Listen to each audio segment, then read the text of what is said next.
Even with the rumors, many believe humanity was still quite boring. Many of the rumors that were around were in very hushed tones, talking about intimate activities that may or may not happen, addictive activities, and food that may or not be there.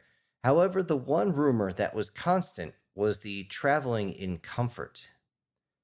These rumors made booking the flights on human cargo ships very, very profitable, yet it became beyond noticeable for many of the different species, many of their different governments, which made them wonder what the humans were actually doing.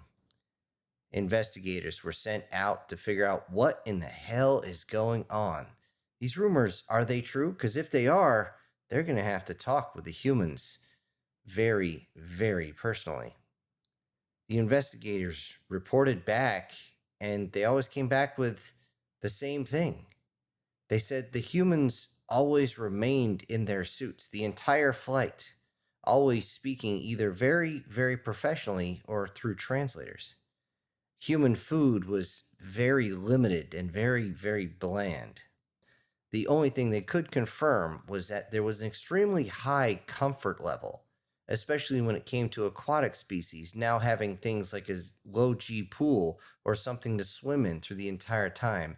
And everybody said that what the humans call a jacuzzi or a hot tub was something they had difficulty leaving, even though in some cases their fur clogged it up more than once.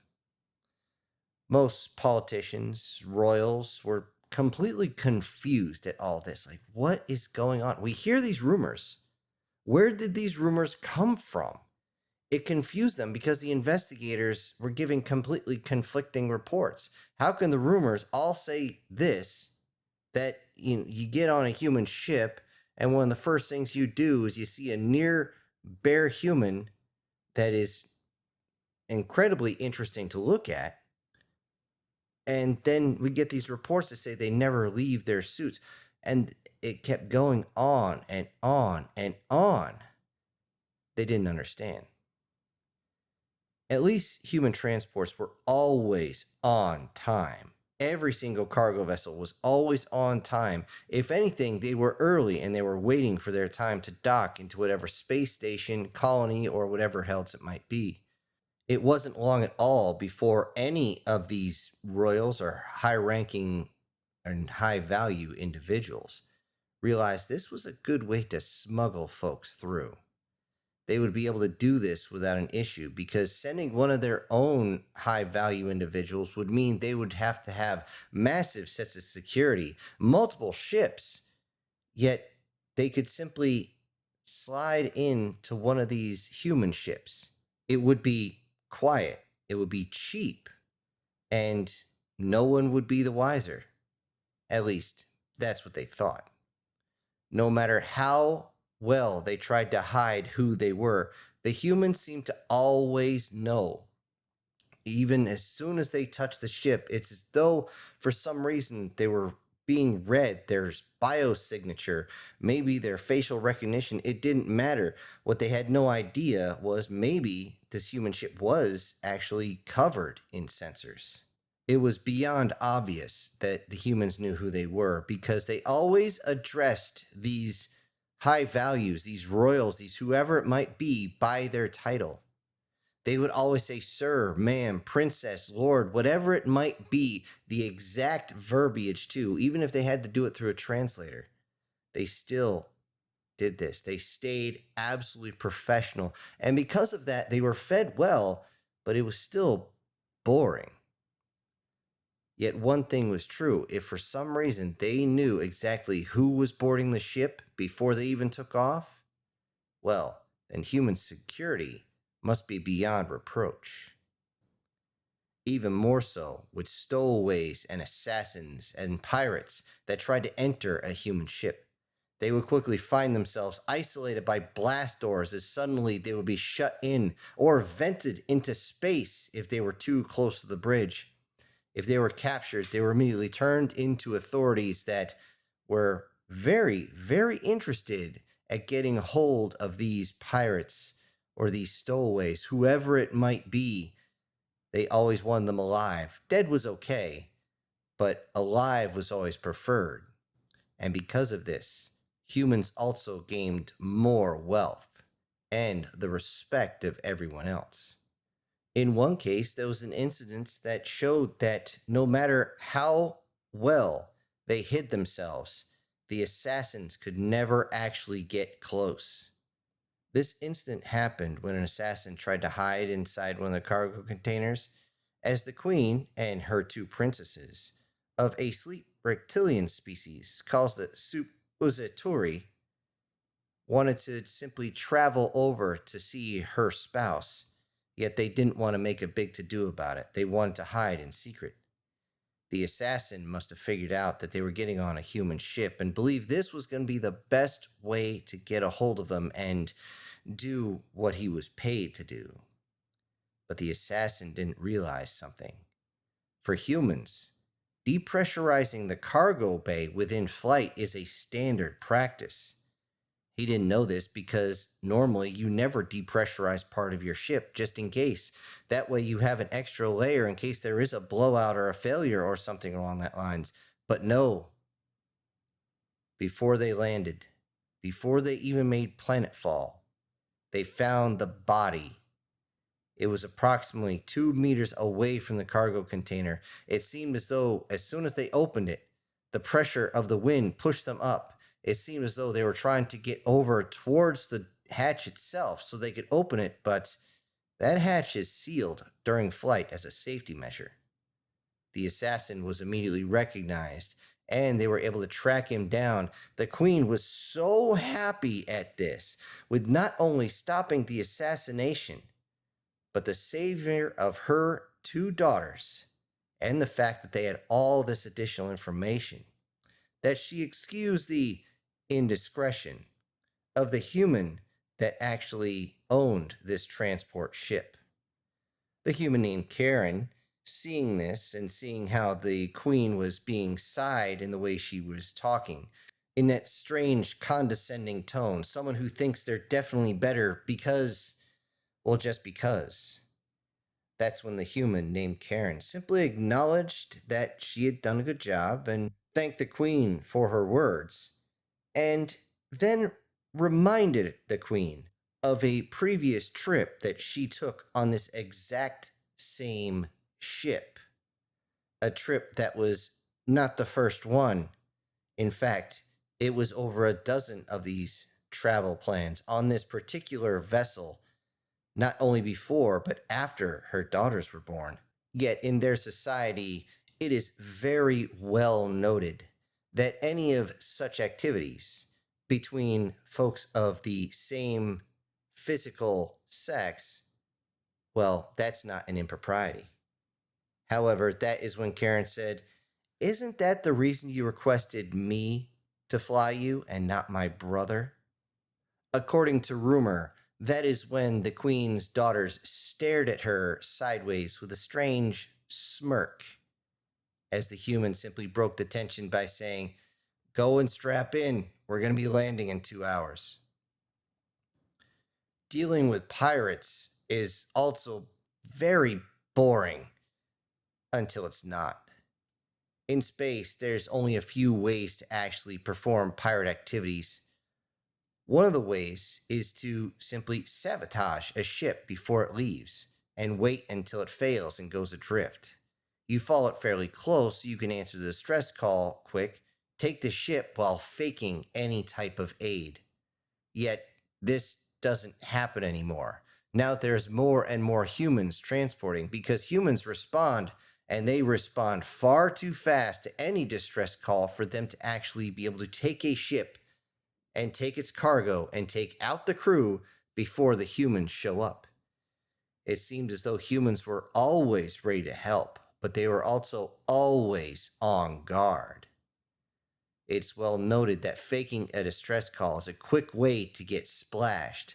Humans never, ever approach any of these ships before scanning them at least twice. sometimes 4 or 5 times, going through all the different cardinal directions, sometimes getting so close you would think that an explosion would simply take them both out. But no, they had to make sure, they had to confirm that this ship was actually disabled. Going through all these processes is so boring. And that's until there's a firefight in one of the ships. Even setting their own pirates inside a busted ship, they would wait for the humans to strap on as they wanted the human ship. This was a high prize for anyone. Yet they found out really quick that humans may be boring, but a firefight in one of the ships against humans is a losing gambit, as humans move almost like robots in their suits. Quick, methodical, moving in ways that scare everyone, moving so fast that no one can understand what's going on, and the strength in those suits is enough to crush ribs and carapaces, snap those in half, and in some cases, rip limbs clean off. And these suits may not look like anything special, but they can take any strike from anything inside a ship. In fact, it is believed that you would need battleship cannons to actually violate one of these suits. And yet, inside a ship, trying to take down a humans? Nah, that suit will just look at you and keep smiling. Every pirate knows it's a losing gambit now. Yet, everyone still wants a human ship. Attempting to sabotage a human ship also turned out to be absolutely pointless. Taking care of their vessels to humans is very personal. It's as though they take care of these vessels like they're part of the family, even giving them strange names. Almost always, if it's not some sort of meaning, deep meaning in humanity's terms, it's simply a name, a female name. It's strange to everyone else. Humans seem to be very, very vain in this, and they're also very protective because of this vanity. If you're caught altering, bugging, defacing, or, great maker help you, sabotaging a human ship, they will hunt you down and make you hurt, make you end in gruesome, gruesome ways. In one instance, there was not one but 2 human vessels. Only one had been tampered with. Its engines had a detonator inside, which was very difficult because most human ships don't use any type of thrust. But it seems as though if a ship is set up to land inside an atmosphere, having some sort of thrust vectoring kit is required. No one ever knows because the primary engines never fail, but it seems as though the human ships they may be ugly, they may be boring, but they are robust. Well, this detonator was actually found before it blew. It cost them one of their own androids, one of their own drones to go out and get it. But as the drone pulled away, kablooey. Minimal damage to the ship itself, but the drone was gone, scrap, spread across space. The human of that ship immediately contacted the other human. They immediately both locked down their ships, and they started going through all of their records, trying to find out when, how anyone was able to get to their ship and place this. And eventually, they were able to find a small, tiny, tiny drone that came in and placed it. And they followed it. Different venues, different videos, different readouts, everything. They followed it back to one simple bar. The humans both showed up in their suits. They wanted to talk. Well, it didn't look like they were going to talk much. By the time it was all over, security had to be called, and 31 of those inside the bar had decided to pick up weapons and try to face off against the humans. And 31 were now either splattered, dismembered, or disemboweled. When security asked what happened, why humans did this, they simply said, they tried to damage our ship, man. Between a couple of guys, that's personal. Realizing this, security followed all the evidence, and sure enough, it came back to this establishment, to the exact personnel that the humans had taken out. And the security simply said, okay, finish what you're doing and leave, please. As a sign of respect, both humans, in unison, simply said, yes, sir, and left. It's not a safe bet to try and extort a human either. Not a safe bet at all. They always refuse. It doesn't matter if you say you have some sort of evidence against them or not, it is of no consequence. Yet they always remember who tried to extort from them. They do not forget. They will also always inform every single other human of what's going on. And then humanity, as a group, will refuse, no matter how much you offer them as payment. No humans will go back to that establishment, to that station, to that colony. Profits from that area will drop into a black hole and be sucked down to zero because they have to rely on other ships. And when everybody realizes that not even humans will travel there, no one's going to go because of this. Trying to extort, trying to threaten, trying to take advantage of humans in any way, shape, or form has bankrupted entire colonies and stations. One in particular, it's out in deep space number 9, now sits adrift, broken, and limping through space, slowly making its way towards its closest planet. And when it finally burns through the atmosphere, many of the humans that had to be there and had to deal with those pain in the butt reptilians, as they put them, will be glad to see it go and say good riddance. An attempt at physical force against humans in this case is also a bad idea, as humanity, since they have juiced themselves up even outside their own suits, which is almost never the case. But if you're inside transporting with one of the humans, if you try to go on some sort of physical altercation with them, they will always harm someone. It seems as though they have this strange knack for juicing up the body to the point of sheer absurdity. Even if you were to flip one around and slap them into the bulkhead, they would simply step forward and say, "Is that all you got?" Which is usually the time where most of the strongest species lower their horns, lower their spikes, and a few of their scales drop off if they don't drop something else, as they realize that what they just did with the strongest attack did absolutely nothing. Also, trying to force a human to take anything by pulling up a weapon is also a very bad idea, especially anywhere near their vessel. It seems as though on their own suits, there's weapons. They're built in and they'll quickly expand. In one case, there's a strange rocket that comes up in the forearm. It will penetrate deep in through armor and then blow an entire armored vehicle into pieces, usually with a 2-second delay, just to let everybody say, oh shit. Then it is noted that they always carry at least one weapon, usually more, on the side of their suit. These weapons are usually much more powerful, as they are basically like a spinal mounted or fixed munition. It's all they're designed to do is fire. Unfortunately, seeing this, many believe that they could simply surround a human, draw their weapons, and force the human down to the ground and get them out of the suit. That's not a smart idea because they don't really leave their ships.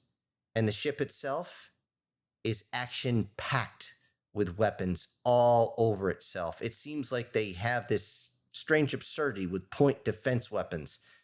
Even inside their own hull, you will see a weapon drop down from the upper deck and simply move side to side. This full automatic ballistic cannon is armed with armor-piercing ballistics.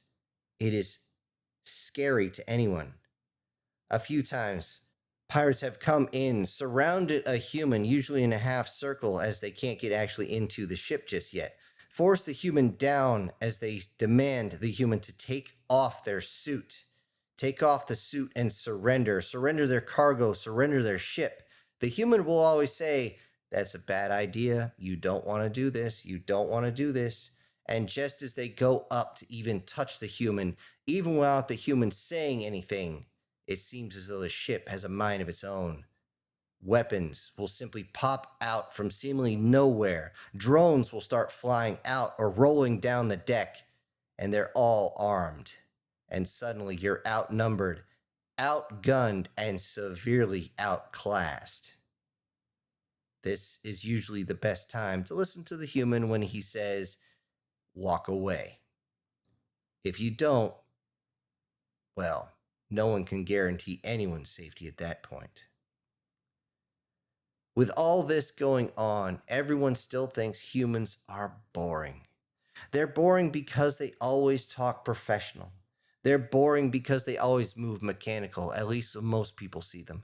They think they're boring because their ships are almost all identical. They're just flying bricks. No fanfare, no decals, no special insignias, except for one simple phrase, usually painted on the side. That's all they do. So the humans just seem so boring. But pirates don't think so. Whenever a pirate sees a human ship, they don't think, oh, this is going to be boring. No, they only think one thing. Oh, shit. Hello, everybody. This is Syntax. Thank you for joining me today on part 2 of this ongoing series. And before I go, I need to say that today's winner is Tim MC.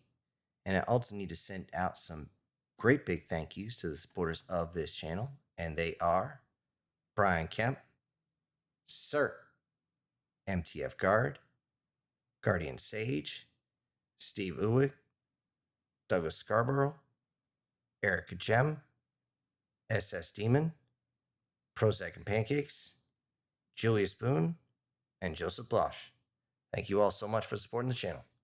Everybody else, I'll see you on the next one. This is Syntax. Ejecting pilot.